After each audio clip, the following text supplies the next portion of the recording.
You guys probably remember a couple weeks ago when I was doing a live chat and Dave came in and said, Bob, you realize there's a whole bunch of people at another live chat waiting for you to show up? Same exact thing. I was going live and it was just a still shot of me in that little spelling down the drain motion. And I go, you know what? I'm waiting this one out. And I waited and waited and I'm like, no, no. And sure enough, it went bye-bye, and my friends are showing up. Lance Chafin, first in the house. Sir Lancelot. He's saying, "Hey, it's Rash. Hey, you. How you doing, guys?" Danny Staten. I was hoping you could make it. I couldn't find my phone. I finally I left it in my car, but I'm like, I gotta let Danny know. He says, "Greetings from South Carolina. Greetings to you too." And hey, Bonds as well. So glad you could make it, Danny. Thanks for coming on such short notice. I was hoping maybe you would see me on Facebook or my community page. Not that I have a community page. Danny, are you on Facebook? I have a few of my channel friends friend me on Facebook, but not a lot. But I'm starting to think a lot of you may not even have Facebook. But anyway, moving forward, Tracy Ross Myers in the house says, "Hey, Rob, Tracy, blah blah blah." This storm that just whacked Florida, that didn't malign you at all, did it? I'd like to take this, by the way, to tell you how sorry I am for all our cousins in the Florida area. Hoping you guys just got hit. Hoping you dig out from this one with all speed. We're praying for you. Denny Seaton says, I'm in a freaking hurricane, right? I was just talking about that. Now, I thought we're supposed to get it tomorrow night here on Cape Cod, but they're just saying it's just a little high wind and rain. I figured after it tore through Florida, it wound down. You're actually getting hurricane situations, huh, Danny? I've got to text my father, although he loves to tell me, "Oh, no, we're fine. It's not in our area." That's what he always says. John Doe says, "Hey, I'm early." Actually, you are right on time. You are right on time. Or I mean, you're early for you. No, John, with all the stuff you've had going on, that you could make it at all is a tribute, and thank you. Mr. Lead in the house says, Thrasher, Mr. Lead, how you feeling, buddy? We're all pulling for you. James Dye in the house. The die is cast. James Dye says, hi, Thrash, and hi to you too, James. Fred Smithberg in the house. He says, a dream to some, a nightmare to others. I have to see you at my funeral, which hopefully won't be for another, well, many years. Lance Chafin says, hey, gang. Tom Laramie in the house says, hey, Thrash, everyone. Tom, so great to see you. Denny Staten says, I am only do YouTube. Well, YouTube or not YouTube? Well, that's just fine. I'm just trying to get the word out that I'm actually on Facebook for those of you who didn't know. Tracy says, no, just wind and rain. That's great. Tom the Hungry Jerk says, hi, everyone. Yeah, Tom, you don't have Facebook, too. And, well, I should just. To all of you who have Facebook who didn't know that I'm on Facebook, you can find Thrash Pondo Ponds on Facebook, and I'd really, really wish you would. And we can have fellowship there as well. Sometimes it's easier for me to post information. So if you guys want to find me on Facebook, that'd be just great. Tracy Rosmeyer says we have a tropical storm warning, though. We actually have a wind advisory tomorrow night and Saturday morning. Daryl Johnson, how you doing, Daryl? DJ, my favorite nephew, says howdy, everyone. Danny Staten says still 100 miles south of me, mostly outer bands hitting here, 40 miles per hour and rain. James Dye says we are getting what's left of that hurricane tomorrow here in New Jersey. Yeah, here on Cape Cod, too. But of course, we still have our hurricane preparedness kits. The bottled water, the batteries, the canned food, and of course, the NOAA radio. I have one that's solar powered, which won't help much during the cloudy part of the storm, but it's good to have. Those things are so great. They're very insightful. Okay, Tom says we had 1 inch of rain in California yesterday. Wow, I heard it never rains in Southern California. Of course, you were saying you're up near San Francisco, so it's a San Francisco treat. John Doe says, when's the Pondo Army t-shirts coming out? I've got to do merch. I really should. I really should do merch. Oh, Lisa Fields in the house says, hi, Thrash Pondo. Hi, everyone. Hi to you. I'm so glad you could make it, Lisa. What jammin' says, hello, everyone. Hello, what jammin' to you, too. Terrell Eugene Bellinger, and of course, I'm going to call you Teb, says, hello, Thrash. But I always feel the introduction should be at least formal, or at least full introduction. Fred Smithberg says, Northern California, where the girls are warm, so I can be with my sweet baby. Yeah, there's so many songs written about California, it's uncanny. Not many about Cape Cod. In fact, the only one I can think of off the top of my head is that silly, silly Pina Colada song. But of course, when I was 12 years old, I'm like, he's singing about the Cape. The dirtiness we just kind of put aside. Lance Cheven says, hope Cinder is okay. Has anyone talked to Cindy DD? I haven't talked to Cindy D in well, it hasn't been too long, but she has missed the last couple of these now that you mention it.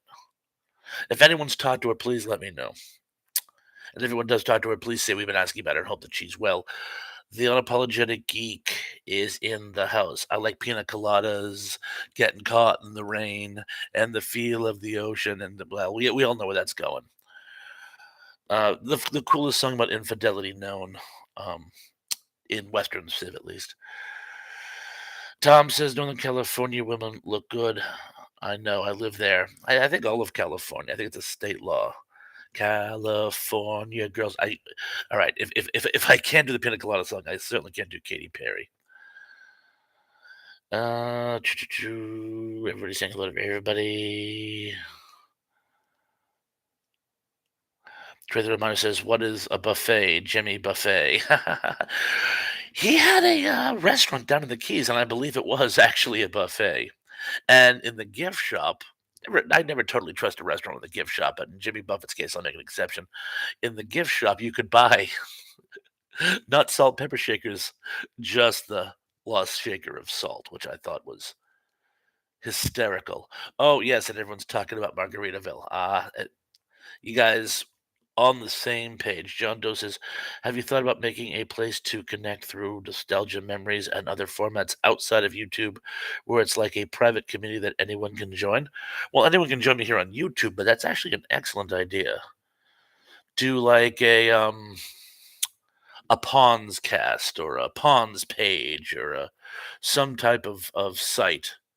That's a very, very good idea. I did so much going on. I had 2 cars in the shop in the past week, so mine and my wife's, but, that's not an excuse, just got a lot of stuff in the air is all I'm saying, but I still gotta do StreamYard, I still gotta do Patreon, I have all these other things that I've been trying to do. I'm still trying to order a replacement, door for my deck, but that's not your affair. But I certainly will, in the not too distant future. That's a great idea, John Doe. Tug says, I met Jimmy Buffett down there. In the Keys? I guess he's there a lot. Superplex, Dave, how you doing? Remember those in the path of Hurricane Ian? Yes, what Dave said, we've had a lot of hurricane disasters this year, and we should remember all of them and hope that they all, well, get back on their feet as soon as possible. I haven't had to use my hurricane preparedness kit this year, and, well, I'll save it for next year. Tom says, I have a rare 45 of Whole Lot of Love LED. Oh, no kidding. That's excellent. Tug says he's exactly as laid back in person as his persona. I've always thought he was kind of an open book type. Rich S says Discord server. Discord server, yes. Lance Javen says Rupert Holmes did the Pina Colada song. Yeah, you remember he did that other song that I did on my Creepy Classic. Uh, Timothy. Yeah, he wrote Timothy. And I mentioned the Pina Colada song there too. But thank you for pointing that out. Tom Lerman says another one is Warren Buffett. If he had a restaurant, he would do a. Oh, I see. That's why people brought up Jimmy Buffett. They thought he did the Pina Colada song. No, he did Cheeseburger in Paradise and Margaritaville and other songs about food and drink. When you work in hospitality, you've heard them all. I see what had happened. Thank you, Lance, for clearing that up. If that was I thought people just moved on. We tend to have an almost ADHD ability to go from topic to topic very, very rapidly. Oh, and by the way, I have two choices of topics tonight, by the way. And before I get too far, I'm going to read them out to you. One of them was, and I'll explain these in more detail later, but one of them was films that have had remakes, that is a reboot, or a sequel, which is equally good or better. I have a couple myself. I'll let you throw those out there. Another one is, and I'm not going to stick to science fiction, but you can certainly throw as many of them out as you can. I can think of about 12 of them. TV shows, sci-fi, horror, comedy, dramas, whatever you want to say, that fit the fugitive format. Uh, where the main character, the framing device, if you will, shows up, finds a group of people, helps them in some way, and then has to move on at the end. Usually pursuing something and or being pursued by something. But there have been a ton of those, and there are a few that are loosely adapted, and we can discuss it as we go. But any fugitive format television is going to be the other topic for tonight. In the meantime, I think I get a little behind, so I'm going to race to catch up. Danny Staten said you should do a short everyday call puns and share your wisdom. That's a very good idea. That's a very good idea. Puns. I love it. I could make that work. Uh, wow, you guys really already ran with this. Mr. Lynn says I have a rare immigrant song 45. Didn't do many 45s. Oh, Tug says I second Danny's idea. Again, I think it's a phenomenal idea. I third it. Danny Staten. Oh, thank you, Danny. Danny has started his links to our YouTube friends who also have their channels. Zuplik says, T-Pons, do you plan on doing your terrible dad jokes again? I do. I do. I'm just trying to create a top 10 list of quality. I never want the quality to drop. And I'm also trying to get more into science fiction because that's why I started the channel. Nostalgic science fiction. Lance Chafin says, and Volcano. Uh, Trey Myers says, my office let us go home at 1 p.m. today due to Hurricane Nicole. That's very nice of them. Tug, our lips are sealed.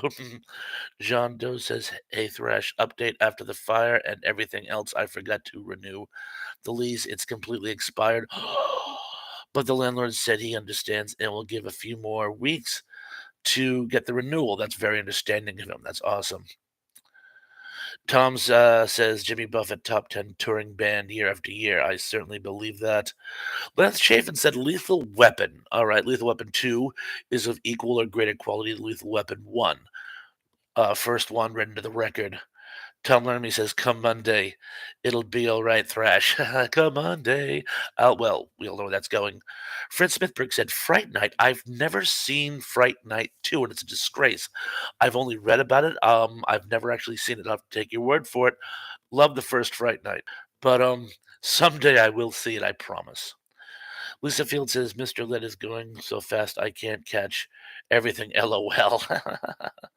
Fred Smithberg said, Running Man. There was a Running Man 2? Oh, a reboot of Running Man.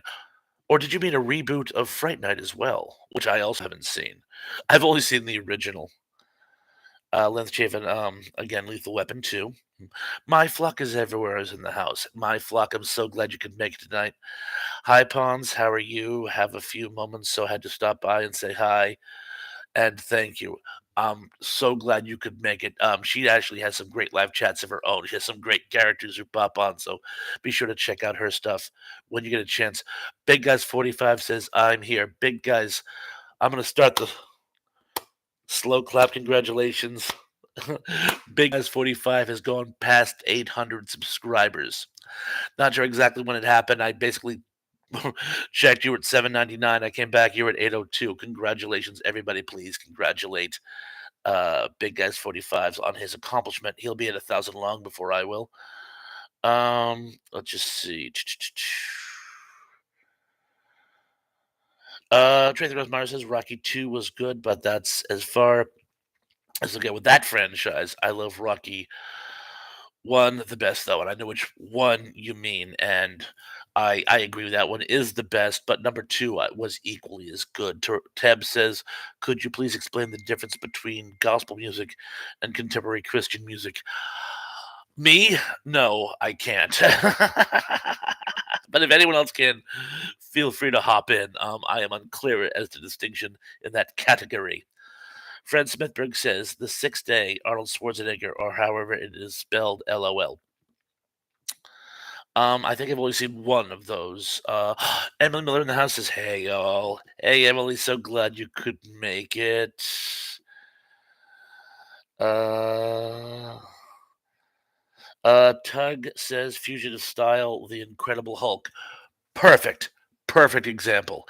He's trying to control the beast. He's looking for a cure for himself. And he's also being pursued by the federal agent who thinks he's a murderer. But of course, each week he comes into a new place, finds a new friend, someone he befriends with a problem, and solves their problems and then moves on, but can never seem to solve his own. So, yeah, that's the perfect example. Let's see what else we got.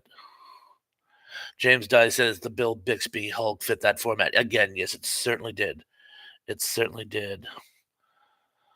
Uh,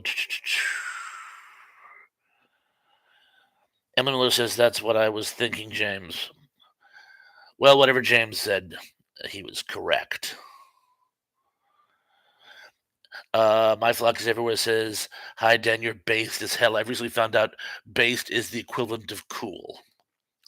So, whatever she says you were based, it's based in a compliment." uh,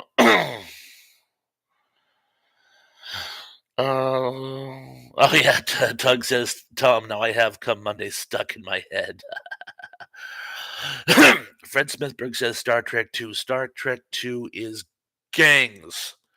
Gangs better than Star Trek 1. I got through Star Trek 1. It had its merits. I did not hate the film, but I love Star Trek 2 so much more. Emily Miller says, "Lagging as soon as I get here. Just my luck." We actually have only just gotten started on our topics tonight. We're talking about film reboots and sequels that were better than the original, or um, vintage American TV shows that fit the fugitive, or you could also say Route 66 format.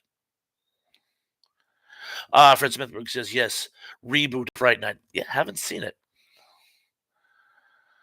James Dye says a recent sequel that was better than the original was Ant-Man and Wasp.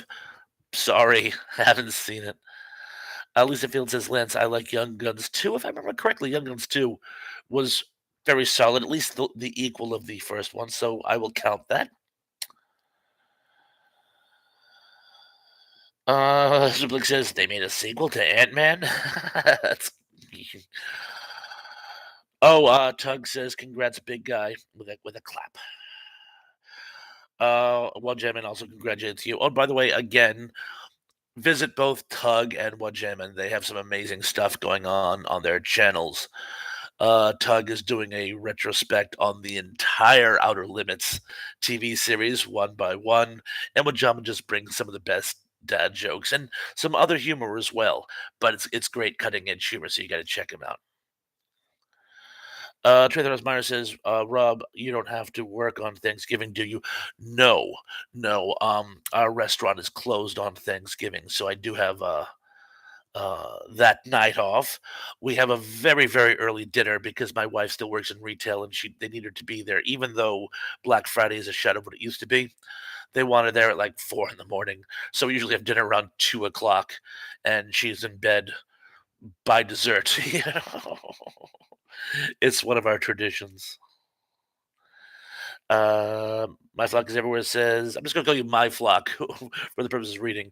Pawns, you are welcome, and thanks. You are based as hell. Love you, brother. My flock, Sarah. Sarah, I love you too. Lance Chafin says, Danny, sorry about your mom. Lost mine in March in 90. Oh, Lance, in 90. Wow. That was over 30 years ago. I'm very, very sorry for your loss. You must have been very young at the time. Very sorry. Oh, and of course, commiserations with Dan. He also recently lost his aunt, his mother's sister, I believe. But Dan, commiserations with you as well, lad. Terribly sorry. Uh, Daryl Johnson says, "You people need to hit the freaking like button now." Holy cow! Why? How many likes I got? Well, 13, but 13 of 22. We can do better than that. Tug says, "I like all the Rockies." Well, I won't defend 5, but I really like Rocky Balboa and the Creed movies too. I gotta tell you, um, I was, a Cold War, buff, just like all the kids my age back when, Rocky 4 came out, and I cringed during Rocky 4. It was such shameless propaganda, even more so than Rambo. When the Soviets start cheering Rocky because their guy's losing, I'm like, "Come on." I know they were trying to do the whole Max Schmeling and, you know, Brown Bomber clash, Joe Louis. I like calling him the Brown Bomber, but Joe Louis, clash, but it just shameless propaganda, um, which is a pity because movie up to that point was pretty solid. John Doe says, "Let's get those thumbs up. Let's make it 1,000." Yes, the subscribers need to go up as well. Fred Smithberg says, "The Man Who Knew Too Much" was a remake of the 1957 from 1934. Both made directed by Alfred Hitchcock. That's right. Yeah, the first one was one of his first films. True. That's a very good point. My first one was 1,000,000 BC. Speaking of which, most people don't remember the one from the 1940s. So that's the one I'm going to throw out. I think the Hammer film from the 1960s was better. Lance Chafin says, "How about the A Team 4 guys on the run from the military?" Perfect, perfect format. Again, it wasn't just sci-fi. I mean, there was action. There was even a rom-com, but we'll keep that one going. John Doe says, "Danny the Pound's Army is here for you. Lost my mom in 2018." John, commiserations to you as well. Fred Smithberg says, "Unless you're a turkey based." Speaking of which, what Jameen has some great The Revenge of the Turkey, where they based it in kerosene or something. Uh, Sarah says Star Trek is best. Um, Funny, I did a whole show about that. The even ones are the best. Some of the odd ones are good, but the even ones are the best. Tug says the recent Invisible Man is excellent. It's not as much fun as Claude Rains' original, but is a master classic in tension. Good to know. Tom says I agree on Star Trek puns. Dave says Star Trek 6 was good too. It really was. I love Star Trek 6. Mr. Lynn says, Terrell, I didn't know for sure, but my impression is that gospel music is more Southern folk sounding. Contemporary country music is more upbeat, includes rock, rap, even Christian metal. Works for me. Big S45 says, yes, I'm finally over 800 subs, Mark. Exciting stuff. Very, very, very, very proud of you.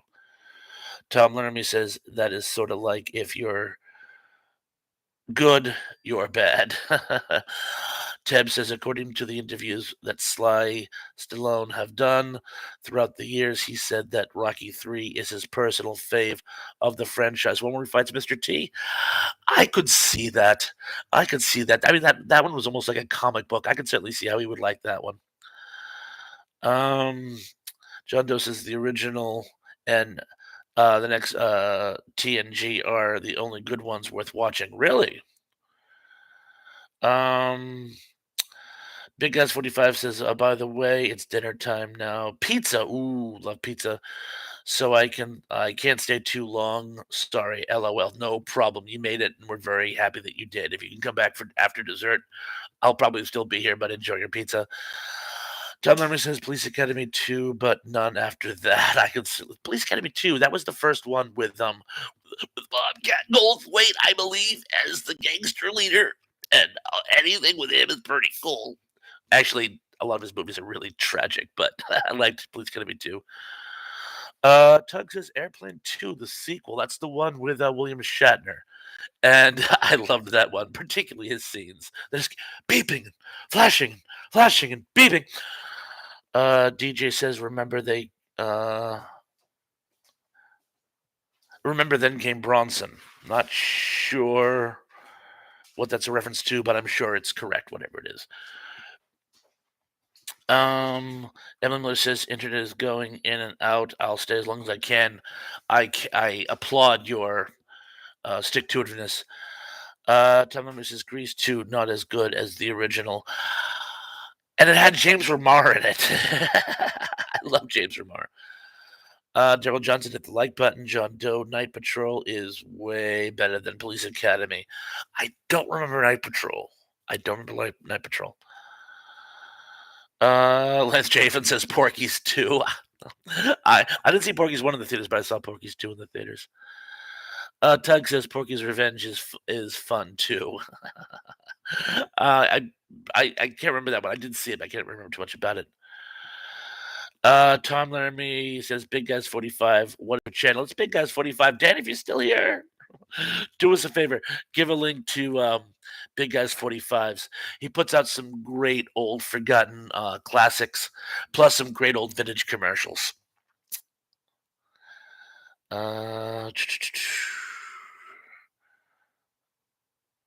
Oop, bam. I just jumped again. So go back a little bit here. Boom. No, that's not it. Give me just. Oh yeah. Sarah says, Pawns, I tweeted you out, dropped you in my Discord, and put you in my community post too. Thank you, thank you. I appreciate all the exposure. That's even better than my whole bring a friend idea. Fred Smithberg says, I like the episode of Outer Limits with Carol O'Connor. Interesting. See Archie Bunker in a sci-fi episode. It's so funny when you see him completely out of context. He plays a general in Kelly's Heroes, and he's great in it, among other things. Sarah says you're most welcome. Tug says Rocky 4 is cheesy and stupid for sure, but I still love it. And that's cool. I mean, it did have its moments. Just that climactic fight scene, and it goes, it better 2 men fight than 20 million. And it's like, oh dear God. But again, the film did have its merits. Fred Smithberg says even Drago had an evil black mouthpiece. He was great as a villain. He was like something out of one of those old World War II propaganda films, which Reagan was trying to bring back. Trader Mouse says Rocky 4 was bad. Tom says Red Dawn was propaganda. Red Dawn was the definition of propaganda. I knew kids in high school, I was in high school and it came out, who said Red Dawn should be a training film for American high school students, and I was like, it is great propaganda. Don't get me wrong. I loved Red Dawn. I still love it. But they didn't even try to hide the fact it was a propaganda film. John Doe says Star Trek 2 was an apology from Gene because he was disappointed with the first movie. You can't blame him for that. It went through so many rewrites, and in the end, they just ripped off a storyline from the original series, and apparently a lot of it was supposed to be for a TV pilot. So it was one of those cases where there were just too many cooks, and it destroyed the broth. Harlan Ellison has some great anecdotes about it too, by the way. They're here on YouTube. If you like Harlan Ellison, you can see some of his interviews where he talks about what the film suffered from. Tug says it would have to be worse, as there was no Raquel Welch. Going back to 1 million BC, yeah, she certainly made the movie.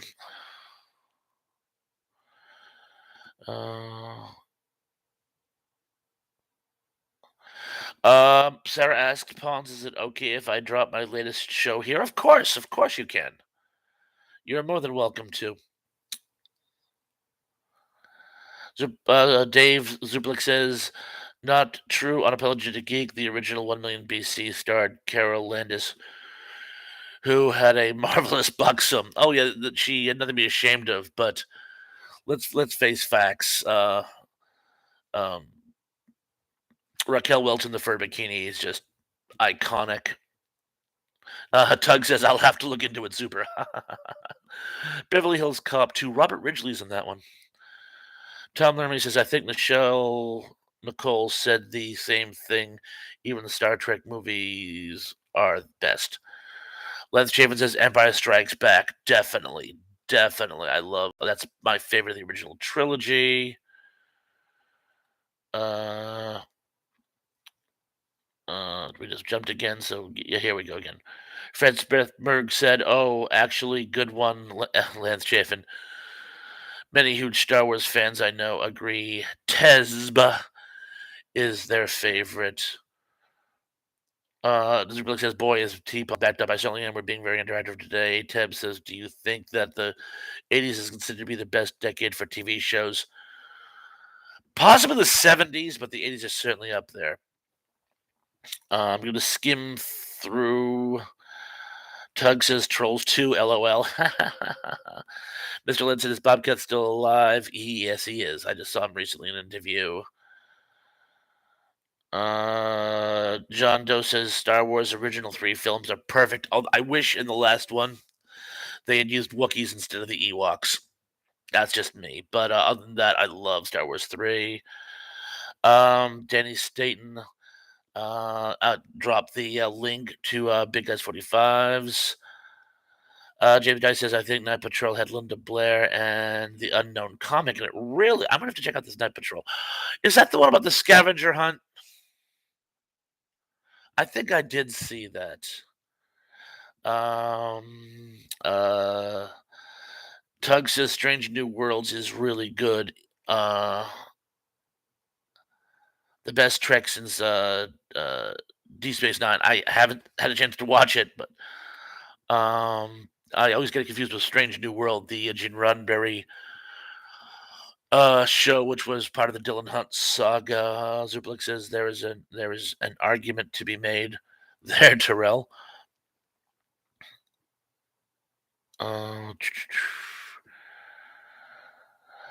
Uh, John Doe says Night Patrol had Dice Clay, the Unknown Comic, and Linda Blair. I'm starting to think it's the one I'm thinking of.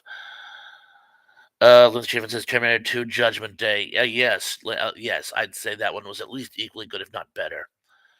What Jamin says, "You have a good one, Lance." Zepaplex says, "I would watch anything with Linda Blair in it." I actually met her once, very approachable woman. I met her at a convention years ago. Not an open convention, one my company was having. Because we sold a lot of films, and she was representing Anchor Bay, I believe. Fred Smithberg says, "You are all forgetting Breakin' 2 Electric Boogaloo." No, we're not. Although I did see Breakin' in the theaters, I didn't see Electric Boogaloo. You know what? I'm gonna start at the bottom, work my way back up. Fred Smithberg says Alien versus Alien, better movie. I have to admit, I had to be watching Aliens, even though Alien is awesome. That's a photo finish. I probably like the first one better, but Aliens is could be construed as equal. Danny Staten dropped a link to Dave Sunstrom. Terrell Eugene Billow says, "Wasn't Married with Children meant to be an edgier satirical take on the more wholesome family show sitcoms airing at the time?" It certainly was. It certainly was. Zublik says, "Yeah, the thing of the 50s sucked." I like the thing of the 50s, Thing from Another World, but John Carpenter's The Thing is certainly better. John Doe says, "Did you see the new Geigen Rex?" I have not. James Dies one mentions The Thing with Kurt Russell was better than the 50s. Couldn't agree with you more. Doug says the BSG remake is really good, arguably better than the original, at least not counting the last episode. Uh,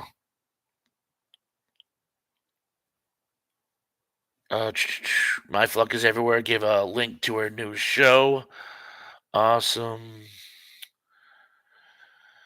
Zublik says you never saw Carolina's T-Pawn. She placed the most women to shame. Really? Tom the Hungry Drake says I have that Raquel Welch poster. So you've seen Shawshank Redemption. Charlie Dillinger said, "Is that where one particular married where with children episode where that you did not like, but everyone else enjoyed?" Um, I can't think of any that I didn't like. Uh, Tug says Gene was not happy with Star Trek 2. Really? I didn't know that. He was pissed off about all the changes Myers and Bennett were making to the universe. His vision was very different. Oh, I did not. I honestly did not know that about 2. Uh,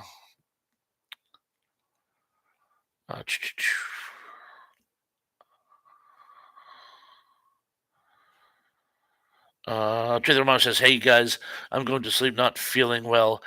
Have a great weekend. You too. You too. Glad you could make it for the time you did. And I think I caught up. I'm going to skip back down to where I left off. And I'm already behind again, but I think I can at least catch up at this point. Uh, Tell Memory says, was there a sequel to Bad News Bears? The movie was great. Yeah, there was actually 3. The last one was they go to Japan. But Bad News Bears and Breaking Training was the second one. I saw that on my like 10th, 11th birthday. I can't remember. James Dice says I hated Predator 2. I don't recall that one. I know I saw it, but I can't recall anything about it, so I don't think it was very good. Les Chafin says yogurt again, really. um, Big Guys 45 says pizza time, yay, lol. Tom says Bad News Bears Breaking Training was funny. Yes, so that confirms my memory. Um, uh, Zuplik says, to tell you the truth, I dread watching Christmas Story 2. It would only ruin the original. I'm hearing nothing but disdain for it. I hate when people do that before the movie comes out. Emma Melissa Zuplex, I never liked the original. Wow, well, it's a free country. But alternate show beginnings is in the house. Danny, a link, please. Hi from Rocket City. Zuplex says, like they should never remake a sequel to the Maltese Falcon. I thought they did. I thought they made a spoof of that in the 70s. Didn't they? Les Chapin says Return of the Swamp Thing. I like the one with Adrian Barbeau. Fred Smithwick says, seems like most remakes are just horrid, especially when the original is such a classic. The Day the Earth Stood Still. I shudder every time I think of that remake. It's a shame. I'm gonna have to take a drink here. I'm getting a little parched.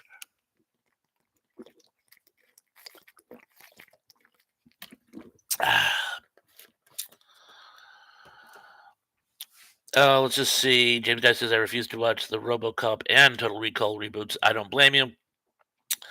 Mr. Lynn says I enjoy pizza. I don't blame you. Tom Memory says just like some TV shows, John Doe. Tug says I didn't think the RoboCop remake was all that bad, but the Total Recall remake is boring and joyless. I don't think I bothered with the RoboCop remake, or so I can't say either way. I just didn't think it needed to be there. Tug says, Fred, the remake of TDT ESS is one of the worst remakes ever made. The Day the Earth Stood Still. Fred Smithwick says, I keep dreading that eventually Hollywood will remake Forbidden Planet. Heaven forfend. Naturally, The Rock will play Dr. Morbius or some such. Tragic, but you're probably right. BK on the air is in the house. BK says hello there with a clap. BK, welcome to the party. Miss Dayton, if you could, please drop a link. BK's been doing some amazing stuff with his podcast and just has some great stuff. And if you haven't, and I'm sure you have, but if you haven't, please go and join him. Like, subscribe, and all that sort of rot. Alternate show beginning says my wife and I are relaxing. Cheers, season one, so good. Uh, does that mean he's binge watching the first season of Cheers from 1983? That actually sounds fun. But either way, cheers to you as well. Superblick says it wasn't really a sequel, different stars, too many years different between the movies, and The Blackbird was a satire, not a film noir. But there was a spoof on the Maltese Falcon made in the 70s. I was a kid at the time. I think when it came out, I think I was like 7 or 8, but I remember all the references to the Maltese Falcon. So I didn't imagine it, at least. Tom Memory says, "Can you say Wild Wild West, the Lone Ranger, Green Hornet?" There have been a couple reboots of the Lone Ranger, so I'm assuming you mean the one with Johnny Depp, Green Hornet, and the less said about the Wild Wild West, the better. The only thing I can say about the Wild Wild West is that it was not as much of a travesty, train wreck, disgrace as his adaptation of I Am Legend. One day, one day, Will Smith will pay for that crime. And I don't know. Lance Javen says American Pie 2. I don't think I saw American Pie 2, but I'll take your word for it. Oh, Alternate Show Beginning says rewatching. um, let's just see here. BK on the air says Mummy 99, a fantastic remake of the newer Mummy film. A fantastic newer Mummy. Yeah, I like that one. In fact, I actually that was a big film when I was actually working at the video store. John Doe says Son of the Blob, the movie that JR shot. And was that the Blob 89? I remember that. I like that one too. Liz James says Mummy Returns. Denny Staten dropped a link to BK on the air. Tug says I love Gremlins 2 for being unafraid to go completely off the rails. I will grant you that. Barry says I actually like Gremlins 2 better than Gremlins, but both are great. I'll give him that. He then goes on to thank Denny for the link. Tug says I can't believe nobody's mentioned Dawn of the Dead yet. Both Dawn of the Dead and Night of the Living Dead. The Night of the Living Dead reboot from 1990, I think it was just trying a little too hard to be politically correct and therefore lost something.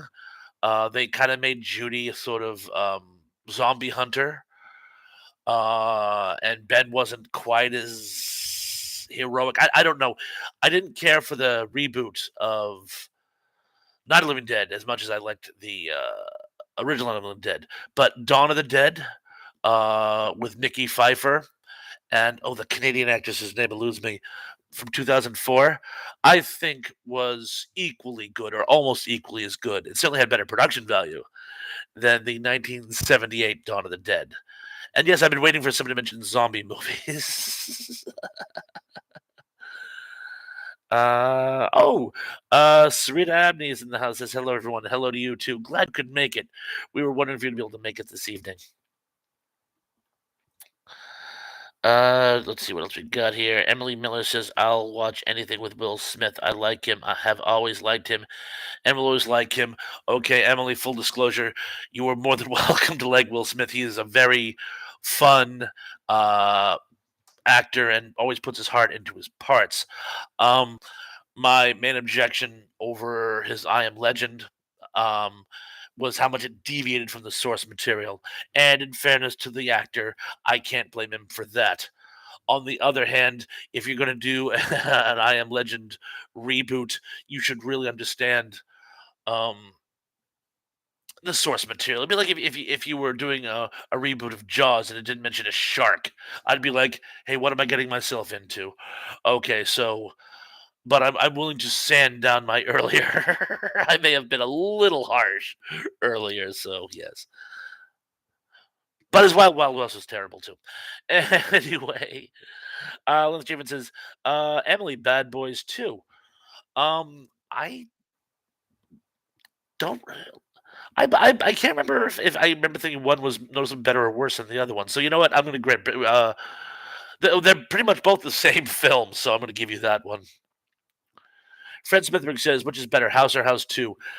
I'm going to have to go with House, the original one. Uh, Zublik says, Zombie by Lucio Fulci is superior. It's so funny you mentioned that because, as you know, that movie was done as a quasi. It was before you needed to get permission to do things like this back in the day. It's meant to be a quasi sequel on paper to Dawn of the Dead or Night of the Living Dead or one of the Romero films. So in many cases, it was actually labeled Zombie 2. But yes, I love that one, which is make Zombie 2 actually Zombie 3. John Doe's Son of the Blood was 72, I believe, but definitely the 70s had the short woman from Laverne and Shirley. Oh, so yeah, I'm sorry. I was thinking the '89 remake, not Son of Blood '72. Sorry. Emily Miller says, I just recently watched Bad Boys 2. I still never seen Bad Boys, just not my genre. Tug says, I love Will Smith as an actor, but he's been in a lot of stinkers. Well said. Well said. Tom Member says, Brady Bunch sequel. It had TMI. John Doe says, I like Bad Boys with Sean Penn. The Juvie movie. Love that movie. Zublik says Will Smith pretends to be a good guy. Now. Let's not be mean to the man. He has his issues. Emily Miller says Smith is a good guy. I stand by that. I think he just has. I think he just needs some rest. I don't know. I don't think he's a bad person per se. Although I did do a top 10 list featuring jokes about him, and I will one day answer for that crime. Fred Smithberg says The Fly 86 versus The Fly 58 both were good. Gotta go with 86. There's no wrong answer there. There's no wrong answer. Oh, Men in Black and Men in Black 2. I think Men in Black 2 could stand on its own very nicely. Good. Tom says the Brady Bunch of movies were great. They certainly were. Kenneth Wilkinson said in the house says, Good evening, Thresh. Ken, so glad you could make it. Thank you.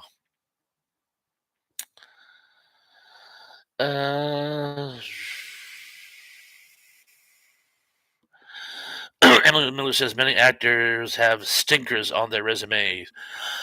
Some have more bad films than good films. I will grant you that. So you have a good point there. Look at John Candy.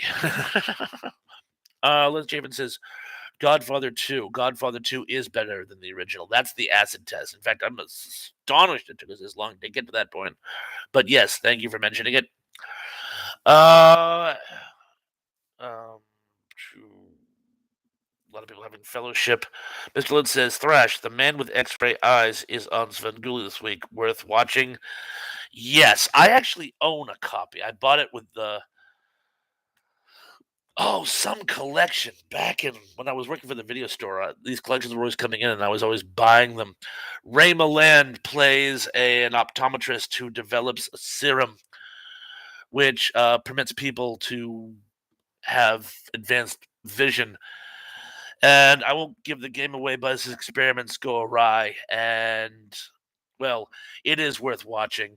And there's a small supporting role with what was that? He was one of the first insult comics.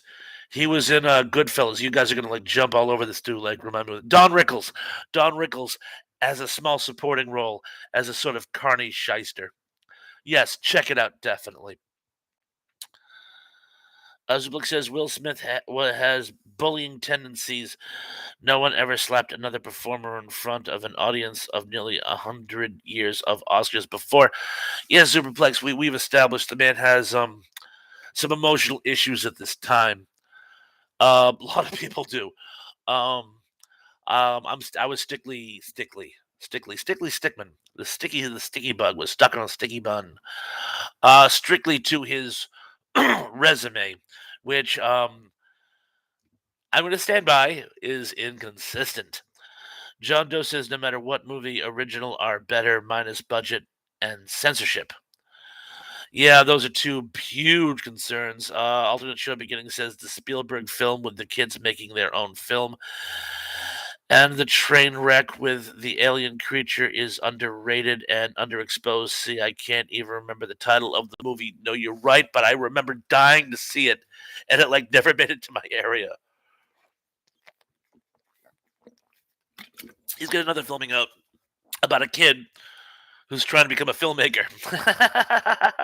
I just saw a blurb about it. Ironically, oh, and just so you people don't think that I got monetized, in the very fine print, YouTube has the right to post ads on your content as they see fit. I was watching one of my own earlier posts, which I recommend you guys do more of. Hint, hint. Give me some watch time. Just put on a playlist and go make some coffee or pizza. But there was an advertisement for this new film, and it's about a kid trying to make it as a filmmaker. Mhm. I digress. Where was I? Oh, thank you, Tug. That was actually J.J. Abrams' Super 8. Thank you. Yes, Spielberg didn't sound right to me, but I would never gainsay a guest. Straight Abney says, I like French Connection better than Part 2. Okay. John Doe says Super 8. Thank you. Oh, Spielberg produced it. Ah, good, good, good. Uzerblick says there was no Goodfellas 2, T-Pawns. Did I say Goodfellas 2? What I meant to say was Casino. I have no idea why I said Goodfellas 2. Probably because I always watch those movies as a double feature, and I watch them chronologically. I'm not making this up. I am not making this up. When I watch Goodfellas and Casino, because the events of Goodfellas took place before the events of Casino, or at least started first. I always watch Goodfellas first and then Casino. But no, Casino is not Goodfellas 2. I don't even mean to bore you with that story. Les Javen says Will slaps someone, then 10 minutes later wins an Oscar. Seems like everybody forgets just like that. Great point. The two matters were unrelated, I think. Dennis Jaden says, LOL, Chris wouldn't have got slapped if he had kept Will's wife's name out of his. Yeah. Good point. But again, it's an award show. There's going to be a certain amount of like good-natured ribbing. Tug says the Oscars have become a bare shadow of what they once were. They are pretty meaningless in the 21st century. Everything has become meaningless in the 21st century. That's why we're so nostalgic about the 20th century, which, looking back, well, I'm looking back with nostalgia, so don't get me started there. Mr. Lynn says true, Lance, but the Oscars are decided long before that happened. The question is, should they have taken it back later? I still think the two matters are unrelated. I still think Will Smith should have been taken to civil court, but he got the Oscar for an unrelated matter. But that's just me. Fred Smithberg says, LOL, Lance Chafin, true. I do miss the old Billy Crystal hosted Oscars so many years ago, making ad-lib jokes about Jack Palance being macho and virile all night. And the man was like in his 70s doing one-arm push-ups. Jack Palance is just... And I just remember him as the sort of stodgy guy from Ripley's Believe It or Not. Here's one for you. Fun fact about Jack Palance. Do you know he was like a bomber pilot in World War II? Sort of like, Jimmy Stewart was actually Lieutenant Colonel Jimmy Stewart. Anyway, Jack Palance was in the Army Air Corps, and his plane got hit by flak. It was burning, and that's why, how he always had that sort of tight-jawed look. Plastic surgery wasn't as advanced as it was, like, say, nowadays. He had been very badly burned, and they were able to repair the tissue, but some of the muscles and tendons stayed tight. So he always sort of looked like he was fighting a smirk. And that's my really, really sad Jack Palance impression. Lance Chafin says Emily should do slapstick comedy next. Tom says Goodfellas, the Billy Bat scene. Yes, that is a great, great scene. With the Donovan playing in the background, it reminds me of that '50s movie about the what was it, the Claw, and the possessed kid is killing the soda jerk in the closed restaurant, and Papa Ooh Mao Mao, Papa Ooh Mao Mao is playing in the background. We did a whole thing about this. It's in my creepy classics, The Seven Arm. Well, I can't do everything for you. People watch my old stuff. Daryl Johnson said Will Smith should have gone to jail for the slap. That would have only been if Chris had pressed charges. Alternate Show Beginnings says, have fun. Gotta go back to teach guitar lessons. Again, folks, check out Alternate Show Beginnings. You got some great stuff going on there. And you should really post some of your own music, by the way. You were talking about some of like the musical stuff you did back in the day, or even recently. You should really post some of it. I would love to see it. Let's just see what else we get going on here. John Doe says Buddy Hackett was a funny guy, but he was also well armed to take out the trash. I feel like I should know what you're talking about, John Doe. You might have to expand on that, but there's like a bell ringing. I can almost see what's going on there. A lot of people saying goodbye to Asbury Park.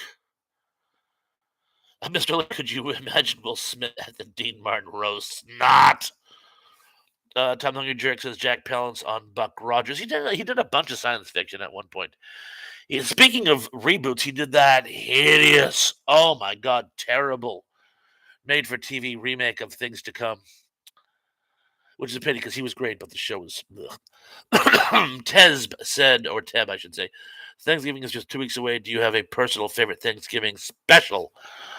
I would have to say, I don't probably. I love the Charlie Brown special. Although everybody wants to slap him and Patty, or what being so mean, but the way they just sort of like pull the Thanksgiving out of the fire, I always thought was great. And my favorite movie, of course, is Planes, Trains, and Automobiles. Tug says, speaking of Will Smith, Enemy of the State is a fun spiritual sequel to The Conversation. I never thought of that. Thank you. Are there any sci-fi Thanksgiving movies, TV specials, Drill Union Villager? Yes, there was. There was, and I am not making it up. There was back in the late '70s. There was this Canadian animated animation studio, and they made these kind of interesting kids shows, kids specials. One, and usually they were trying to ride the crest of the sci-fi renaissance that came out after Star Wars, and one of them was a ripoff of Romeo and Juliet, and it was about two robots that were built by rival companies that fall in love and run off and try to have a life together. I'm not making this up, and it was called, you guessed it, Romeo and Juliet. um, you can run with me. I'm almost there. Anyway, they actually made one of the ones they did was about a group of space pioneers that end up on an alien planet and become friends with the natives and have like a Thanksgiving type of situation with them, flying in the face of how the first Thanksgiving actually worked. But yes, there was a science fiction based Thanksgiving special that I know of. So there you go. Dave says Planes, Trains, and Automobiles, of course. Emily says, Mr. Led, could you imagine myself at a comedy roast unarmed? I don't know. Something tells me you'd be able to defend yourself in a I don't want to say insult battle, but if people were like poking fun at you, you'd be able to throw it back at them.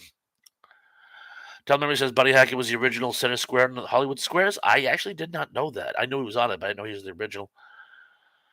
Tug says Fred, there's an animated movie about the time traveling turkeys, Freebirds, I think. My son loved it. There's also wasn't there one? Wasn't there an Aqua Teen Hunger Force about a robot turkey from the future? As says Gene Roddenberry was also a World War II bomber pilot. I knew he was in World War II. The bomber pilot had eluded me. Tom Murray says before Paul Lynde, yeah, it would had to have been. Tom says, I was thinking Buddy Hackett today. He was great. Uh, Hungry Jerk says Granny's moonshine again. John Doe says Buddy Hackett is so good. Would love to see him co-starring with Jonathan Winters. Oh, that would have been amazing. Tug says the animation studio was animated. I'm sorry, I was so deep in thought. I was just throwing out words. It was it was this Canadian animation studio that produced animated material at the risk of being redundant. I was just trying desperately to think of what the name of the special was, and I was desperately stalling for time, but just saying random words. And well, you got me.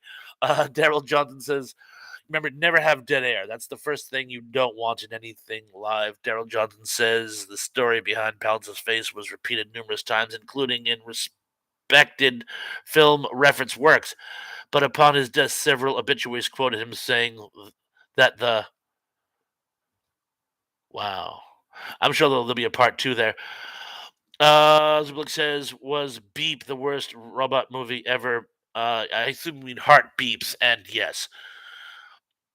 Fred Smithberg says, I'm not on Twitter, but every year people do their Peanuts Thanksgiving dinner. Snoopy played toast, some pretzel sticks, handful of popcorn, and a few jelly beans. Love it. Love it. Um, Tom says, going to see It's a Mad, Mad, Mad, Mad World on the big screen Saturday. Oh, I'm so jealous. Doug says, that's mad. Dave says it's a great movie. Emily Miller says, I have a sharp tongue, but I try to keep it to myself in chats so I don't get booted. Emily, I would never boot you. Well, let's not push the envelope. But you've been nothing but a lady on anything I've ever hosted. Let's Chafin says Smoking the Bandit 2. That's another good one. Oh, before we get too far off topic as far as the Thanksgiving, uh there was one more that I wanted to mention, and it's not really a Thanksgiving, but I think of it every time Thanksgiving comes around. When I was a kid, a local TV station in my area would do a double feature of B movies. They would show Yellow Submarine and Help, and I always fell asleep during Help. Every year, I said, "I'm going to watch Help. I'm going to get to the end of it." I would always fall asleep during it.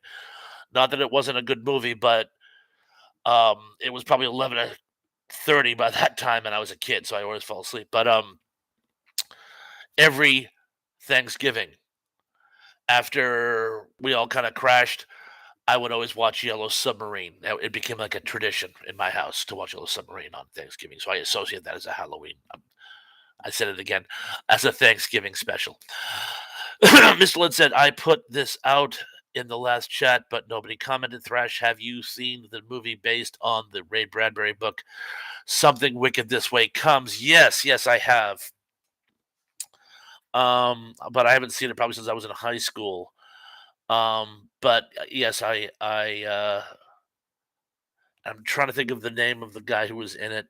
They make a reference to that in Rick and Morty. I really should see it again. Again, I haven't because I haven't seen it in well over 30 years at this point. But it is a fun one.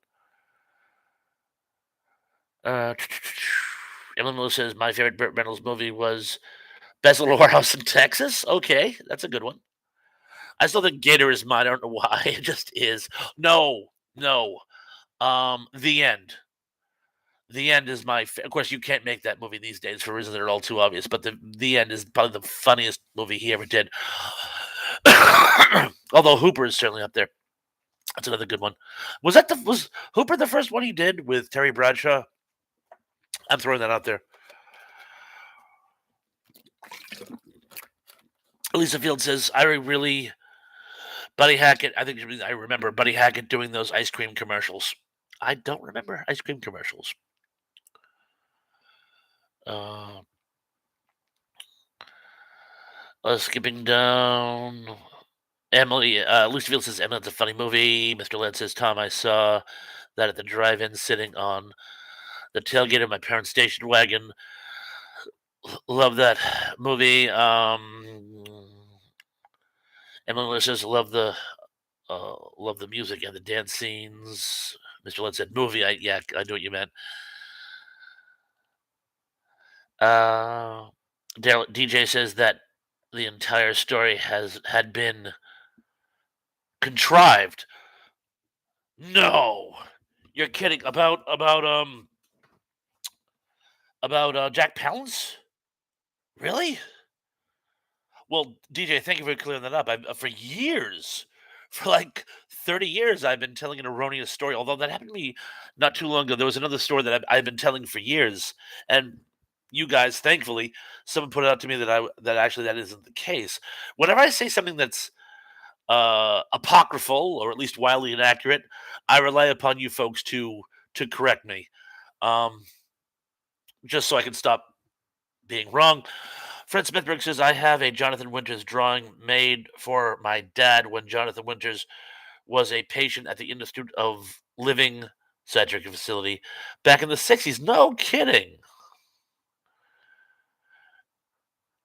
No kidding. Jonathan Winters made a picture for your dad and you have it from the 60s? That's amazing. That is awesome. Tom Emery says the one wasn't as good as the original Smoking the Bandit. Mike Henry played Junior was in Tarzan movies. I had completely not realized that. Daryl Jones says, and my face had to be put back together by way of plastic surgery. If it's a bionic face, why didn't they do a better job of it? Well, no, I don't think it was a bionic face. I just thought that the tight jawed look was the result of like an earlier wound. Um, Supposedly, Humphrey Bogart had a similar experience, but again, stories differ wildly. So, but anyway, DJ, thank you. I appreciate that. I'll at least stop telling the story until I can figure out what the actual truth is. Dave says you didn't like everything you wanted to know about sex, but was afraid to ask. I did. I don't know who didn't, but I'm sure somebody didn't. John Doe says Thanksgiving turkey tip: put a pound of bacon on top of the turkey, mainly on the breast, and cook regularly. You had me at bacon. Emily Marie says Zuplex. Never saw that one, but I did see. Can I do? Can I do it till I need glasses? I haven't seen that one. Fred Smithberg says John Doe doesn't that dilate space time. Tom Laramie says Bradshaw was in with Reynolds along with Adam West. Uh, Thank you. Um, I thought the two of them were great together. I really did. Terry Bradshaw was always fun in those movies. Zublik says Burt Reynolds wasn't in that one. Emily.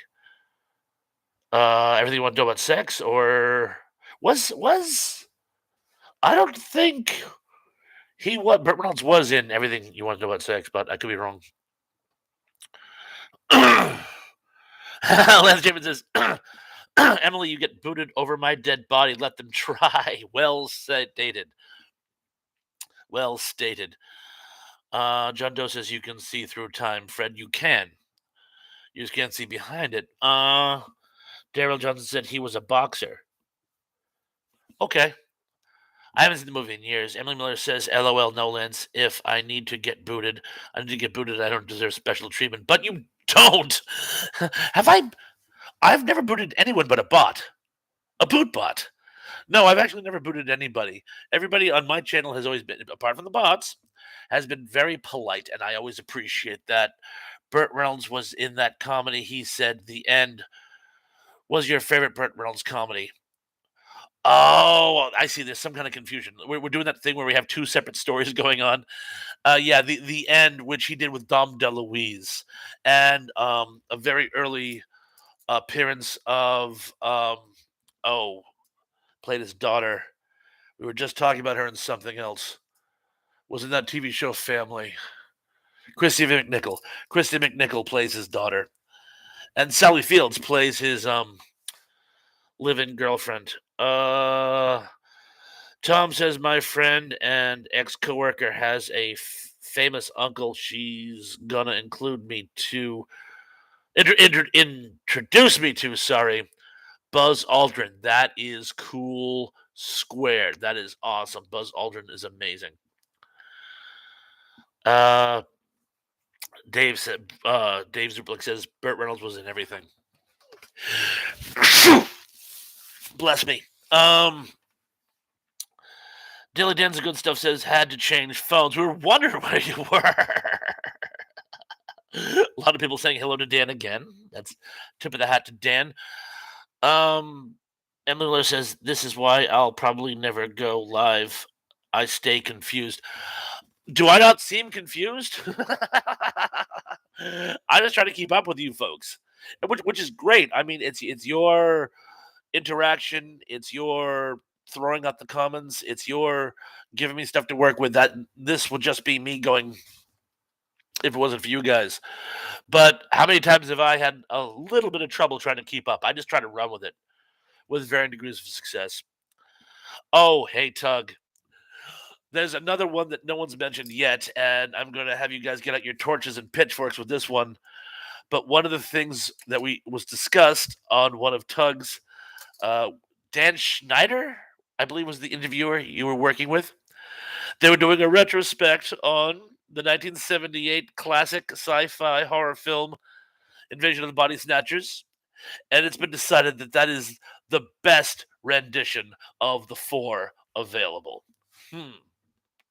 Now I know some of you may disagree with that, but um, let's face it, it's a great one. So even if you like the original 1950s classic better, it's an excellent one. So please defer and check it out.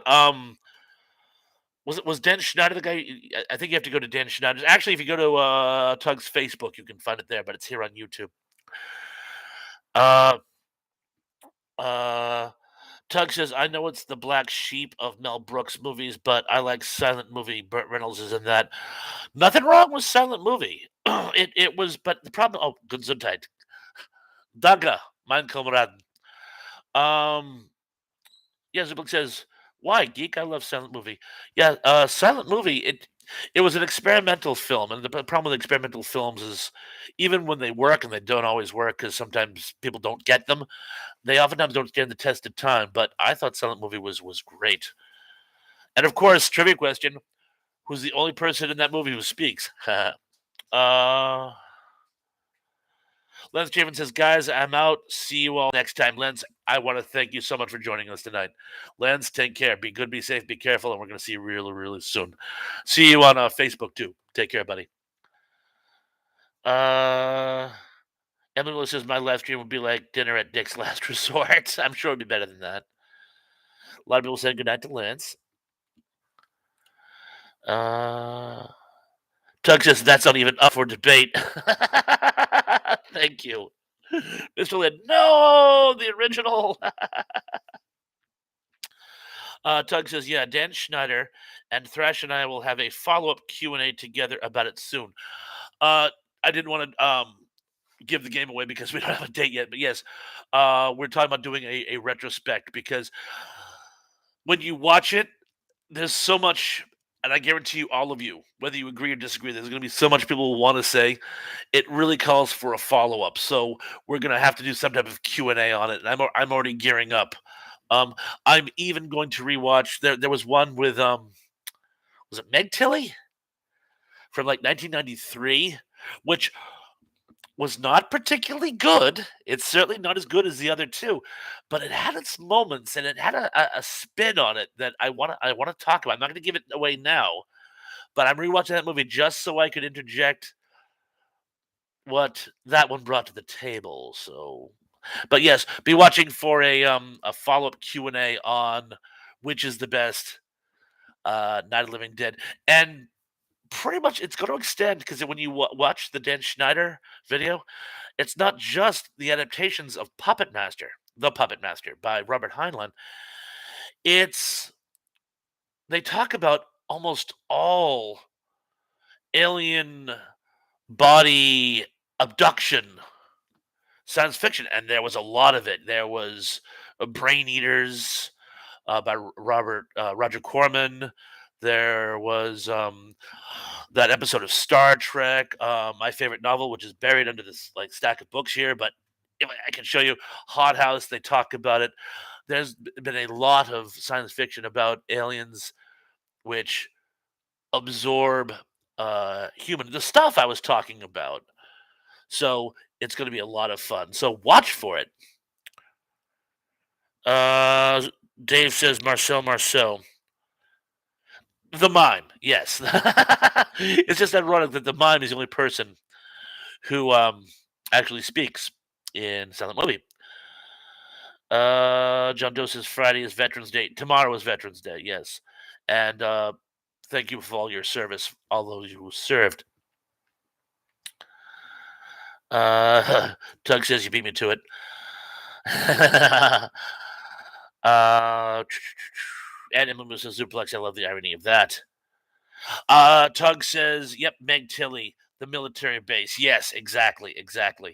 But like I said, I'll save my bits for that." Zuplex says, "I say Zombie was better." Okay. Uh, Tom says, "I love Corman and Castle movies. Great stuff. They certainly were. They certainly were." Tug says, "The Puppet Masters is wild in true Highland fashion. The alien invasion is an excuse to get all his characters walking around naked." That may have been his motivation, to be honest with you. He may have wanted to make an experimental film where everyone walked around this screen naked. Heinlein, as I've discussed on several occasions, Heinlein loved to push the boundaries of morality, particularly when he was stuck on the wrong side of it. Hollywood being one of those times. So I can see him trying to come up with an idea of making a movie. Well, they have to be naked. It's germane to the plot. I'm not hypersexualizing anybody. What kind of sick, twisted mind do you have? I can actually hear him saying stuff like that. But um, yeah, I don't think you're too far off. Musico67 says, "Hello, hey, howdy, and hola, everyone. I'm late but here now with bells on, hoping everyone has been having fun. Thankful Thursday. Musico67, it is so wonderful to have you with us. I was hoping you could make it. That's why I believe it or not, you and a few other people have to make it later, so I didn't start at 8 o'clock. Like I had been pushing towards. I've decided to keep it to 8:30, and that way some of you get here late, but you can at least make it here. Emily Miller says the Atlanta Falcons must really suck. Our Carolina Panthers are beating them. My wife bought me a Panthers jacket years ago, and it was because she thought the kitty was cute. But I used to wear it. But a lot of New England fans weren't crazy about that. But it was a very warm jacket. A lot of people saying, "Hey, the music girl." Music girl C7 says, "Oh, thanks for all the hellos, everyone. Hope you all are well. We are. By and large, by and large." John Doe says, "Did you see Lobo's paramilitary Christmas special?" No. It's a short film based on the comic book. I didn't. It sounds intriguing. Tom's Hungry Jerk says Granny's moonshine again. So are you pitching an episode or have you been drinking White Lightning this whole episode? I drank like yeah, I drank moonshine once. I was in college and we got a hold of some of it and we turned it into a frozen drink, and I don't remember much about what happened after that. Texas, wait, were we supposed to put bells on for this? I didn't get the memo. The bells are optional. The bells! The bells! Sanctuary! And Lila says you can send it to me, T-Pons. I can send what to you? Well, whatever it is, I'll send it to you. You see, this is that where I have to sort of um, flub my way through when I'm not sure what the reference is. Fred Smithberg says, "Well, I was searching for a Kojak lunchbox yesterday. To my surprise, I guess They never made one. Yeah, Kojak wasn't really a kid show. Kojak was police procedural, more of like an adult show. But I will grant you, SWAT had a lunchbox, and so did Adam 12. So I guess they just figured Kojak wasn't approachable enough for kids, which is funny because he always had a lollipop. Oh, it just dawned on me. Tom Hungry Drink says, "What are you drinking right now?" This is Emily. By the way, remember you said you guys had your Signature Select, local store up here carries it too. This is Signature Select generic apple cider. I have weakness for apple cider, particularly in the fall. But no, I never consume alcoholic beverages while I'm going live. Some people do, and sometimes it works for them. I just, as a long-term bartender, I'm always like, never drink while on duty. But anyway, that answers that. Thank you. Fred Smithberg says, "What metal lunchbox did everyone have back in the 70s and 80s?" I had, let's see, I had Land of the Lost. I had Jonathan Livingston Seagull for some reason. My mother was a hippie. I had a Snoopy lunchbox, but that was plastic. I had one of the metric system because I had a thing for like Schoolhouse Rock, you know. And Fred Smithberg says I had Star Wars Kung Fu. That would make an awesome crossover. And Kung Fu is another fugitive based TV show. The rom com one nobody ever mentioned, probably because it didn't have the same framing device that the other shows did, was a Love American Style. John Doe says Easter Bunny hires Lobo to kill Santa. I could actually work with that. Emily says the Panthers jacket. Oh, that was like 25 years ago. And I worked at a gas station at the time, and by the time I was done working, the gas had ruined it. It got all ugh. Unfortunately, the jacket is long gone, but it was a good jacket. And if I was going to send it to somebody, I'd probably send it to my sister. She lives in Williamsburg. Daily Dan says Sanctuary. I was hoping someone would catch that. Tug says I had a View to a Kill metal lunchbox. Too cool. Too cool. I'm gonna have that song stuck in my head now.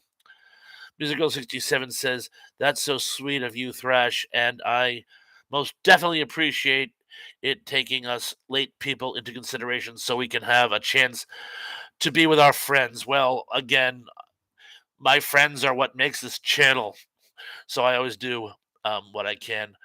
Um, Tom says, "I watched SWAT." My cousin was obsessed by it. Fred Smithberg said, "The parched drink of the week, apple cider." Mr. Lynn says, "Fred, I still have my Roy Rogers lunchbox and thermos." Fred Smithberg says, "Mr. Lynn, that's rather awesome. It is." BK on the air says, "My first lunchbox was Woody Woodpecker, then moved to Space 1999. I loved Space 1999. I had the play set." Emily Miller says, "Our bartender would make shots and shooters for us waitresses while we worked. Fun times." While you worked? I could see when everyone was cashing out, but while you worked, naughty, naughty, no biscotti. Zublik says, "So you are like the drug dealer who sells stuff but doesn't consume it." That's kind of an extreme connection, but no, because I don't sell apple cider either. Oh, you mean while I'm at work? Oh, well, that's different. I am legally required to sell booze while I'm at work. Music Girl 67 says it's never too late to put on the bells if you have some handy tug. Tom says, "I love Schoolhouse Rock. How could one not?" Oh, wow. Wow, we jumped behind, didn't we? Lucy Field says, "I had a Raggedy Ann and Andy lunchbox." Dan says, "I had a Star Trek and a Man Landing on the Moon lunchbox, and my little brother had the $6 Million Man one." Wow, those are awesome lunchboxes. DJ says, "No lunchbox, brown paper bag. I went through that phase when I was older." Watching Me said, "Had a Washington Redskins lunchbox." Oh, very cool, very cool. Mr. Lynn says, "It would be worth some money, but I had but I handed it down to my little brother, and he wrote his name and address on it with magic marker. Oh, bummer. Zubik says, which Williamsburg teapots? North Carolina, on the coast. Beautiful, beautiful town. Haven't been there, but they sent me shots. It's gorgeous. Uh, Lucifield says, Fred, yes, I thought so. They were my favorite. Emily says, the only metal lunchbox which I never carried to school was plaid. It's filled with Star Wars cards. That's too cool. Tug says Woody Woodpecker supposedly cameos in every George Powell movie, but some are really hard to see. Didn't George Powell actually get his start doing animations?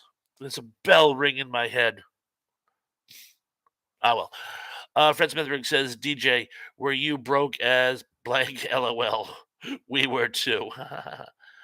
John H. John H. What's going on, man? John H. I'm joining late tonight. John, you are not too late. You are right on time.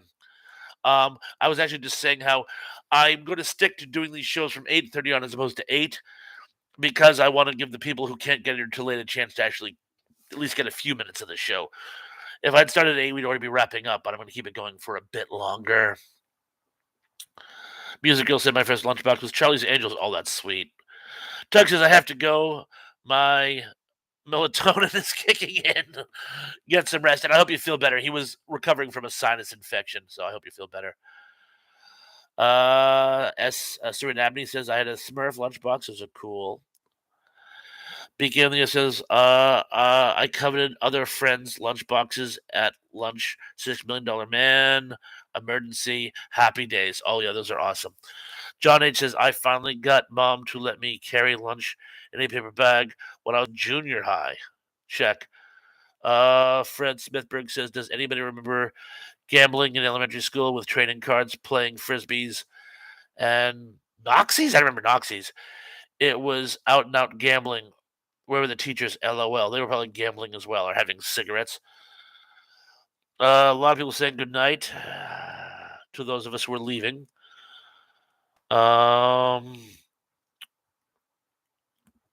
Big Alien says Mr. Lead Space 1999, great music for sure. It really was. Very, very catchy. Anything Gary Anderson did was amazing.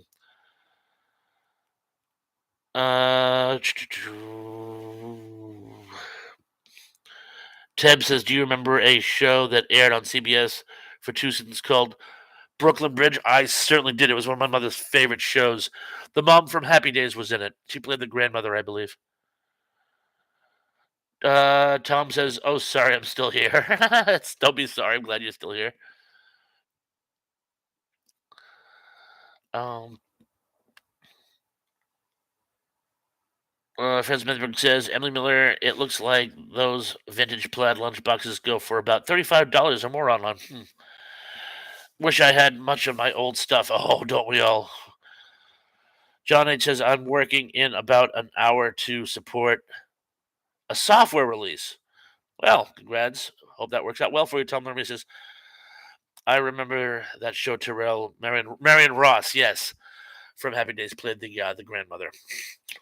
John Doe says, couldn't have a lunchbox because if I got bullied, I used the lunchbox as a weapon. I got in trouble for doing that too. Dented the lunchbox as well. Emily says, Fred, between the lunchbox and the trading cards, I might have some good money. There. Is that the $50 million retirement you were talking about? Dan says, when I was in high school, we had a smoking area for the students. Me too. God, I'm old. My birthday is Sunday, November 13th. I'll be 57. Yes, my father's celebrating his birthday this weekend too. And yes, when I was in high school, there was a smoking area. Only seniors could go. Only seniors could smoke. But there was a smoking area off the lunchroom. And when you were done with your lunch, you could actually go out into this little area and smoke cigarettes until the last bell. Crazy. um, Emily says, I was just ate the school lunches. Went to high school, wasn't so bad because they had a la carte section where you could get cheeseburgers and hot dogs and that type of thing. So you didn't have just a lunch option. Ziplik says, I wish I could have saved my comic books, but they were too torn to save. Warned to save. Sorry. I still have most of mine. Uh, I've given some of my best ones to my nephew. My brother Dave's son, Mr. Riley. Yeah. Apparently, he's going through a comic book phase. So I'm giving him because to him they're ancient comics. Some of them go back to the 70s. Wow, the 1970s. That was the last century. Fred Smithberg says, I sold some of my old Star Trek TOS and Star Wars cards 2 years ago, also Starlight Mags. Hope we get some good money for them. John H. is already 57. Mr. Lynn says, we used to smoke in the bathroom with a lookout. They have sensors in the bathrooms now to keep the kids from vaping. And this happened to my granddaughter on at least 2 occasions. She'll go in and spray some girl spray on her, and that will trip the alarm, and she has to account for smoking in the girls' room. And she's like, I don't smoke. Okay. Maybe she should start. Make the deed fit the penalty. Smoking in the boys' room. Smoking in the boys' room. Remember Alice Cooper did a cover of that. Emily Miller says, Zuplex, our Great Dane tore into 2 large garbage bags of comic books to have her puppies. Oh, dear God. She destroyed 2 bags of comic books and then had puppies on top of them. Oh, my heart is stopping. Oh, that's so tragic. Tom also had a smoking section in his high school. Music Girl 67 says, I was watching Monday night's replay and I saw there was some chat on Christopher Knight. Did you know it was his birthday on Monday and he is now a senior citizen of 65? I did not know that. John H. says, I remember school lunches were 35 cents in grade 1 and then rose a nickel each school year. Fred Smithberg said to Emily, oh, that's too bad. No, I'm tragic. Emily Miller says, I hung out in the smoking area of high school, but didn't start smoking cigarettes until I was 21. Well, you heard good things. Tom says, I got Fantastic Four number 5.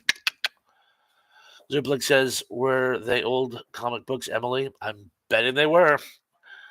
John Doe says, I got comics from 1968, but not great shape. I keep them because it's meaningful to me. Same here. Same here. Last count, roughly 3,000. I had about 300. 3,000. That's a lot. I keep them in footlockers in my bridge. John H. says, I was allowed to buy lunch about once a week. I remember often doing that on Fridays when the school usually had pizza buns. Lily says, it's okay, Fred. She had beautiful puppies. 2 were blue with blue eyes.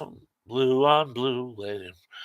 Mr. Lynn says, well, Thrash, I'm 67, so no seniors. Dan has, speaking of comic books, Dan has given a link to the Fat Comic Book Guy. Check out Fat Comic Book Guy if you like comic books. Tom Lemony says Brownsville Station sings Smoking in the Boys' Room. But didn't Alice Cooper do a cover of it? Or am I smoking, shall we say? Fred Smithberg says, Thrash Bundle Pawns, I would love to see a video from you with some of your prized vintage stuff, old toys, cards, video games, etc. That would work out better as a series. I actually tried it once. I did like a walkthrough, like a celebrity crib. I did a walkthrough of my bridge once, which is actually not in shambles, but I've had to do some moving around in the off season. There were some renovations in the house and whatnot. But what I would have to do as a series, because when I do it all in one enchilada, when I played it back, even I started. It's like a very personalized museum tour. So I would maybe do a few comics here, a few old vintage toys there, that type of thing, and maybe do it as a series and have it be a playlist. But it's a very good idea. Thank you. You guys are. I'm gonna have to rewatch this show tonight just to get all the good ideas.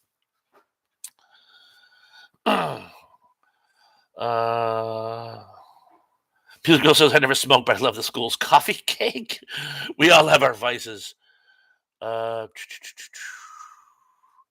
John Doe says, I know Motley Crue did a cover of Smoking in the Boys' Room. Perhaps Alice Cooper didn't. Maybe I just dreamt it. Um, the Motley Crue one, isn't it the one that had John Barrowman in it with that really really silly wig, and he in the vice principal he plays the principal, and the vice principal is a ventriloquist dummy. Or were the '80s just really good to me? Emily says, Zuplex, my dad and I were more upset than my mom. I don't think she ever read comics. Tyler says, yes, Motley Crue did a cover of Smoking in the Boys' Room. Teb says Brooklyn Bridge was created by the late Gene David Goldberg of Family Ties fame and was set in the 1950s, just like Happy Days, hence the casting of Marion Ross as the grandmother. Mr. Lynn says Alice did do Schools Out. Yeah, I knew that. Was it Aerosmith? Did Aerosmith also do a cover? You know what? It's going to be Motley Crue, and that's the cover I'm thinking of, and I'm just being silly. John Doe says the complete set of Death of Superman breaking Batman's back. And Tab says the Brooklyn Bridge. Lucy Field says I like their version. Daily Dan has given Alice Cooper sings "Smoking in the Boys' Room." Boom! Thank you, Dan. I could have sworn he did a cover of it. But again, I have been wrong before. I've been wrong a couple times in this very post, but I'm glad someone was able to confirm. Check it out, by the way. It's actually a very good version. Tom Emery says you are not delusional, Thrash. Alice Cooper did. Thank you, thank you. You guys are awesome. Johnny says the only comic books I have are actual books, comic digests. I have some from the 1970s somewhere, and I've bought some more recent Archie comics which included vintage cartoons from the 60s. Those sound awesome. Those sound really, really good. Wow, we still have 20 people with us. Did you guys know that? Usually by this point, people start dropping out. Oh, we have a very late um, arrival. Ty Dugoat says, how are you? Welcome to the party. We're actually just about ready to wrap things up. I'm very, very, very sorry. Glad you decided to check us out. We've just basically been chatting about old vintage sci-fi and some other stuff. We're talking about old comics and stuff now. What your favorite lunchbox was when you were a kid. But glad you could make it for these last few minutes. Zublik says those digests were a godsend. John Doe says, I got stuff like Sad Sack Archies and, of course, Marvel and DC and D&D comics. Dungeons and Dragons comics? Why don't I remember those? Daily Dan said, I just got a Battlestar Galactica #1 from the 70s. I saw that. I was green with envy. A lot of people saying hi to Ty. Hi, Ty. Anybody call you TIE Fighter? We're all sci-fi buffs here, so please forgive me. Mr. Led's gonna go. Good night, everyone. Stay safe. Mr. Led, so glad you could make it. By the way, I hope you're feeling better. Stay in touch. Oh, Teb as well. I gotta go. Good night, Teb. Have a great night. Thanks for joining us. We'll be doing this. And remember, I'm doing another show this coming Monday because Ian's not available. Instead of our normal show that we do together, I'll be doing it solo. Fred Smithberg says, I don't remember D&D comics either. I remember the the books like the Monster Manual and whatnot. Ty Dugout says, I feel like a celebrity. We're always good at welcoming new viewers, by the way. So I'm so glad you could make it. We do have 2 requests. Please hit the like button. And please subscribe to my channel. I'm at 200 and change now. I'm trying to get to 1,000 so I get monetized. And please feel free check out some of my older posts. Not just these live chats, which are a lot of fun, but I do some great posts on vintage sci-fi, horror, books, movies, and whatnot. I do a series on the best dad jokes available, and I do some other stuff on old vintage comic books and even some old forgotten 45 songs. So please check us out. But again, Di, welcome to the party. Musical 67 says, thanks to our chats, I have started collecting a small batch of Dynamite and Jack and Jill magazines. Oh, that's awesome. John Doe says, Dungeons and Dragons comic books came out under the DC banner. Oh, TSR property was on the cover. Gotcha. John H says, Mad Magazine could be fun too back in classic days. I've done a couple on Mad Magazine. I've done it on my wretched recaps. I've done a couple of my Mad magazines. I can do more if you guys want, but I have done a couple on the Mad magazines. And of course the creepy classics where I take the old 45 songs and talk about how the lyrics are creepy when you actually listen to them. Lisa Field says Music Girl, love those comics. Me too. Tom, Ian's moving, so he's gonna be busy for the next couple of weeks moving. He will be back not this coming Monday, but the one after that. But so this coming Monday, it's just gonna be me solo. Well, Jimmy says, I remember Mad Magazine. Yeah, I was so sad to see it go. Fred Smithberg says, Music Girl, I wish I knew you 2 years ago. I would have sent you mine for free. Oh, sold them for a small amount. Oh, you're so nice. Ty Dugout says, well, see you later.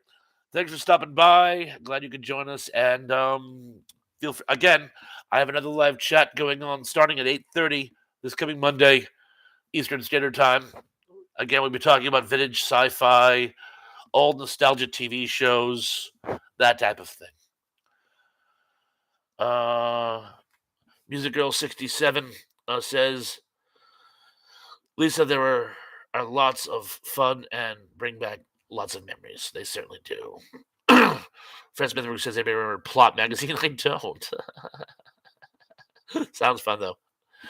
Ty says, good night, everyone. Good night to you as well. Thanks for joining us. Daily Den says, congratulations, Judas Priest. Welcome to the Rock and Roll Hall of Fame. Alternate show beginning says, I'm back. Guitar lesson was online from Cambodia.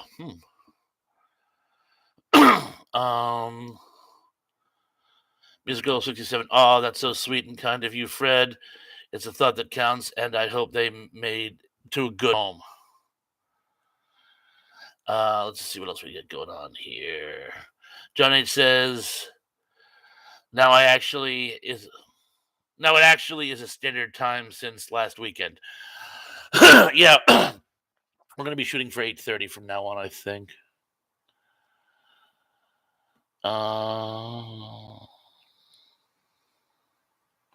John Doe says, so we got two for Pawns this weekend next. Yes, we do. Music Girl 67 does anybody know if Dave will be doing a live soon? I haven't heard. He's been doing one of his projects where he's like posting like his retro stuff like constantly, so that might be taking up a lot of his time preparing that, but not that I know of. Alternate show beginning says, what's the topic for next week? I haven't decided yet. Went to this one, not sure what the topic was for this one tonight, but we'll think of something. If you think of one, feel free to suggest it, and I'll mention it on the Facebook and on my page.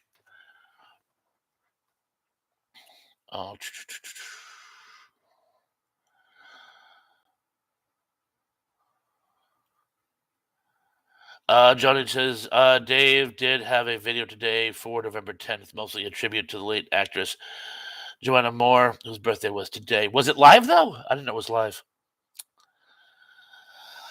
Oh, but yeah, he did. He does still do material. He also had some stuff on Dick Clark as well. There was new material. Oh no, not live. Yeah. People are hoping he does another live show, but I think he's just too booked to do that. In any event, it's going on 10:15. Want to thank all you guys for joining us. This one was a lot of fun. We were very, very interactive for this one. Of course, you guys always are. And I want to thank you for joining again. And remember, Monday, 8:30, I'll be doing again, topic to be determined, but we will have a show going on next Monday. And I want to tell you all to be good, be safe, be careful. I'm looking forward to seeing you all again very, very, very, very, very soon. And oh, John, there was a good suggestion. How about Scream Kings of the 60s through 80s? We can throw that out there. Usually what happens is, John, I'll throw a topic out there and we'll kind of take it, go back to it, take it, go back to it. But these conversations seems to work best if we just sort of have a free for all. People just sort of put in their own 2 cents in. Um, so again, you guys want to talk about Scream Queens? I'll be up for it. But if you want to talk about everything else, go for it. Anyway, good night, everyone. Take care of yourself, and looking forward to seeing you all after the weekend. Have a good long weekend, and peace.